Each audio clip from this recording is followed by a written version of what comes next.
நீங்கள் பார்த்துக் கொண்டிருப்பது நியூஸ் 21 செய்திகள். தமிழ்நாடு செய்திகளை உடனுக்குடன் தெரிந்து கொள்ள நியூஸ் 21 செய்திகளை பாருங்கள். உண்மை, உழைப்பு, உயர்வு. கொடைக்கானலில் வார விடுமுறை மற்றும் தமிழ் புத்தாண்டு தொடர் விடுமுறை காரணமாக சுற்றுலா பயணிகளின் வருகை அதிகரிப்பு. சுற்றுலா தலங்களிலும் நகர்ப்பகுதிகளிலும் கடும் போக்குவரத்து நெரிசல். திண்டுக்கல் மாவட்டம் கொடைக்கானலில் விடுமுறை நாட்களில் சுற்றுலா பயணிகளின் வருகை அதிகரித்து காணப்படுவது வழக்கம். இந்நிலையில் சுற்றுலா பயணிகளின் வருகை அதிகரித்து காணப்படுகிறது.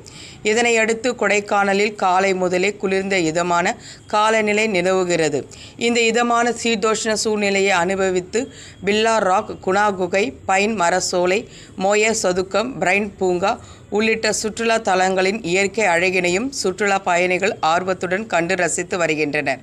மேலும் நகரின் மையப்பகுதியில் அமைந்துள்ள நட்சத்திர ஏரியில் படகு சவாரி மேற்கொண்டும், ஏரியை சுற்றி சைக்கிள் மற்றும் குதிரை சவாரி மேற்கொண்டு செல்ஃபி மற்றும் புகைப்படம் எடுத்து மகிழ்ந்து வருகின்றனர்.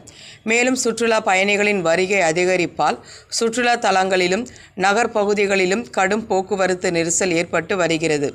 இதனை போக்குவரத்து காவலர்கள் கவனம் செலுத்தி போக்குவரத்து நெரிசலை விரைவாக சீரமைக்க வேண்டும் என கோரிக்கையும் எழுந்துள்ளது. நியூஸ் 21 செய்திகளுக்காக கூல் சுரேஷ்.